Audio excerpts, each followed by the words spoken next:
Assalamualaikum warahmatullahi wabarakatuh. Selamat bertemu kembali dengan Bu Sika di Sekolah Bidang Jaran. Apa kabar? Semoga tetap semangat. Hari ini kita akan membahas terkait dengan bab 2 proposal penelitian, yaitu tentang kerangka teori dan kerangka konseptual. Baik, mengawali pembahasan terkait dengan kerangka teori dan kerangka konseptual, saya akan memaparkan kontroversi terkait dengan istilah kerangka teori dan kerangka konseptual. Ya, secara konsep ya dan teori, sebenarnya istilah kerangka teori dan kerangka konseptual itu berbeda ya. Perbedaannya apa nanti akan kita bahas pada slide selanjutnya. Namun, sebagian ahli menganggap bahwa istilah tersebut adalah sama atau sinonim ya. Nah, kalau para ahli yang kontra itu menyatakan bahwa berbagai aspek yang disajikan secara rinci dalam tinjauan pustaka itu adalah menggambarkan teori. Selanjutnya dibuat rangkuman sebagai dasar untuk membuat kerangka konseptual. Ya, kalau yang kontra memiliki pendapat seperti itu. Nah,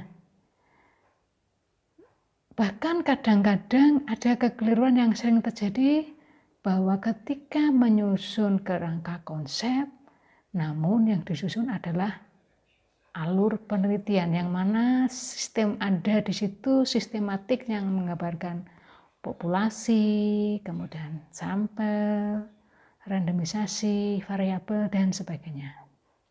Padahal alur penelitian itu bukanlah bagian dari bab 2. Jadi kalau dalam penyusunan proposal penelitian, alur penelitian ini masuk di bab 3, yaitu metodologi penelitian.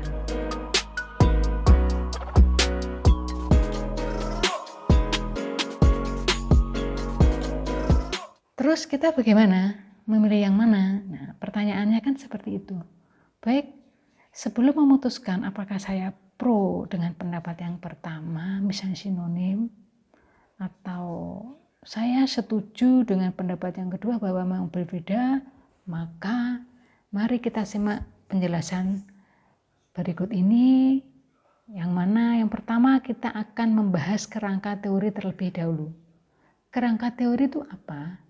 Jadi kerangka teori adalah proses yang melibatkan pemetaan atau visualisasi teori untuk membentuk diagram yang menggambarkan keterkaitan.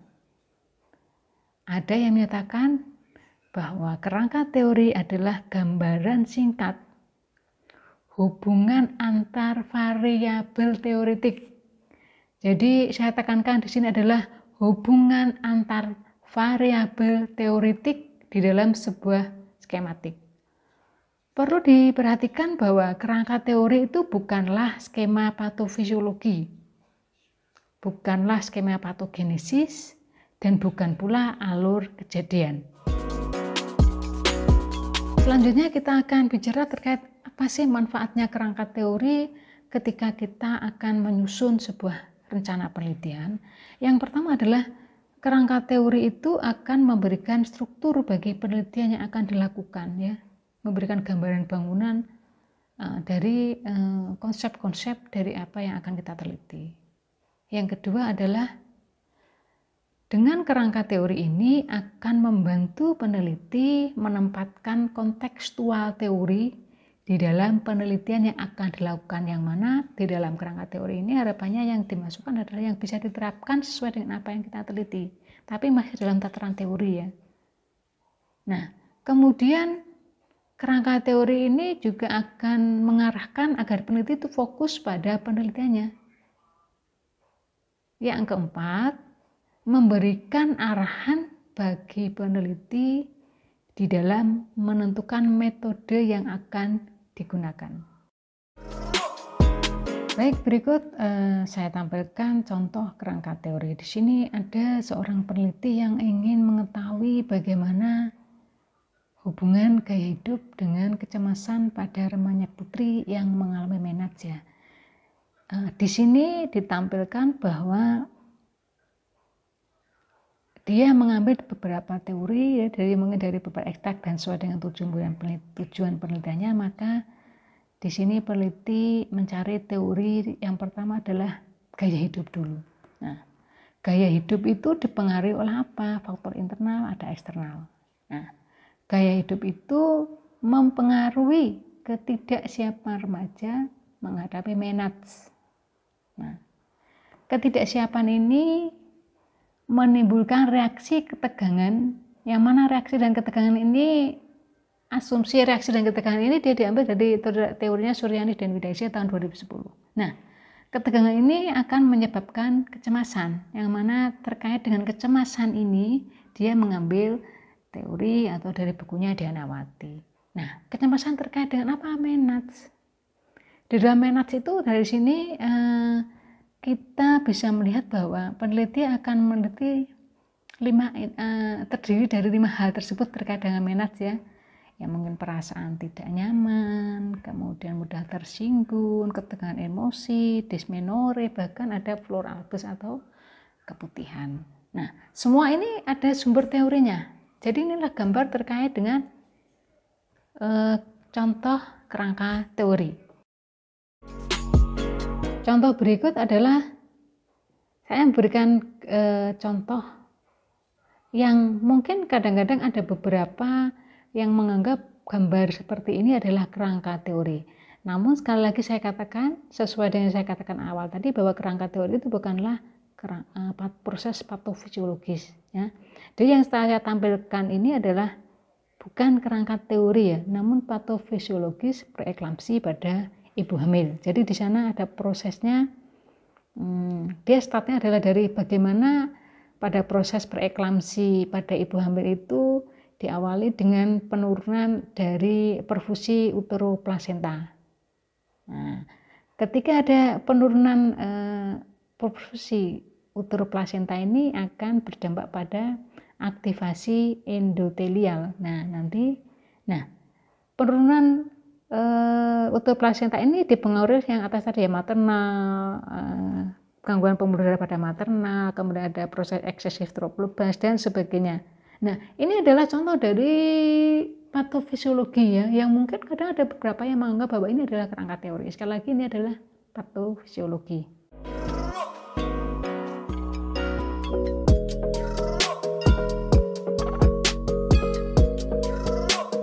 Nah, kita sudah membahas terkait dengan kerangka teori ya. Untuk pembahasan selanjutnya kita akan membahas terkait dengan kerangka konsep ya. Kerangka konsep itu kerangka konseptual ya. Kerangka konseptual itu apa? Sama, kerangka konseptual adalah skema. Namun skema ini menggambarkan hubungan antar konsep atau variabel yang diteliti, yang diturunkan dari kerangka teori. Ada yang menyampaikan bahwa kerangka konsep adalah diagram yang menjelaskan alur logika, kemudian logika berpikir yang ditandai dengan tanda panah yang menggambarkan hubungan antar variabel. Nah, biasanya dalam kerangka konsep ini bisa dijadikan dalam bentuk skema, pentakonsep, fishbone yang disertai dengan narasi. Apa manfaat dari kerangka konseptual? Yang pertama adalah memberikan kemudian bagi peneliti menetapkan mengapa dan bagaimana. Yang kedua itu akan memberikan penjelasan pada peneliti untuk mendefinisikan data. Ya, dengan kerangka konseptual ini juga bisa digunakan sebagai filter atau memilih pertanyaan yang tepat. Kemudian manfaatnya adalah bisa menjelaskan hubungan antar variabel. Kemudian hubungan tersebut disajikan dengan sangat jelas. Jadi kalau membuat kerangka konseptual memang peneliti harus berhati-hati menggambarkan hubungannya itu harus jelas. Jadi orang di luar peneliti harus tahu bahwa oh ternyata maunya peneliti itu akan meneliti hubungan antara X dan Y. Yang itu harus tergambar jelas di kerangka konseptual. Kenapa? Kerangka konseptual ini akan menjadi dasar bagaimana nanti kita akan merumuskan hipotesis penelitian. Nah, selain itu manfaat yang terakhir adalah menjadi batasan kerja bagi penelitian yang akan dilakukan. Jadi penelitiannya misalnya akan diteliti variabel X itu berupa misalnya perilaku ibu hamil, maka hanya perilaku saja, nggak akan dia akan meneliti yang lain. Nah, itu artinya adalah batasan kerja. Jadi dengan kerangka konsep itu akan jelas sampai sebatas mana penelitian itu akan dilakukan. Ya, karena apa? Dalam kerangka konsep itu ada tanda-tanda mana yang akan diteliti dan mana yang akan tidak diteliti, itu nanti akan ada tandanya yang nanti akan dibahas pada topik hipotesis penelitian. Dasar penyusunan kerangka konsep ya. Ketika kita akan membuat kerangka konsep sama, kita harus mengumpulkan bahan dari seleksi, teori, dan hasil penelitian untuk mengidentifikasi konsep, kemudian bagaimana definisi operasionalisasinya, konsep yang akan diteliti. Jadi harus bisa diidentifikasi mana variabel bebas, mana variabel terikat, apakah antara variabel bebas dan terikat itu ada hubungan langsung atau ada variabel intervening, apakah kedua hubungan itu dipengaruhi oleh variabel perancu. Nah, kita harus dengan jelas menggambarkan identifikasi hubungan-hubungan tersebut dengan tanda yang jelas ya. Kembali saya mengingatkan bahwa di dalam penyusunan kerangka konsep itu harus dibedakan dengan kerangka operasional ya. Nah, ini adalah salah satu contoh kerangka kerja atau kerangka operasional yang biasanya ada di bab metodologi penelitian. Nah, jadi kerangka operasional itu menggambarkan jalannya penelitian yang akan dilakukan. Ini adalah contoh misalnya peneliti akan meneliti bagaimana hubungan pendidikan dan kesehatan tentang persiapan kehamilan pada calon pengantin dengan dukungan suami dalam persiapan kehamilan.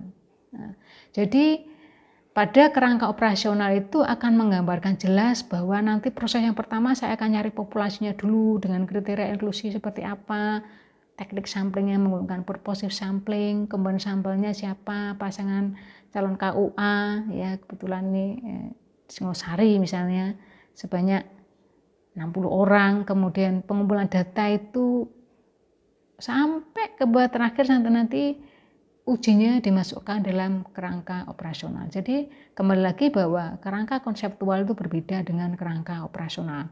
Ya, contoh yang saya sajikan ini adalah terkait dengan kerangka operasional. Prinsip-prinsip yang perlu diperhatikan dalam pembuatan kerangka konseptual adalah yang pertama adalah kerangka konseptual itu berdasarkan dari kerangka teori ya, atau berdasarkan teori.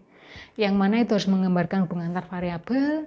Nah, ini adalah tadi yang saya sampaikan bahwa hubungan antar variabel itu bisa berupa garis, ya, berupa tanda panah, garis sambung atau garis terputus. Ya, itu memberikan keterangan baku ya.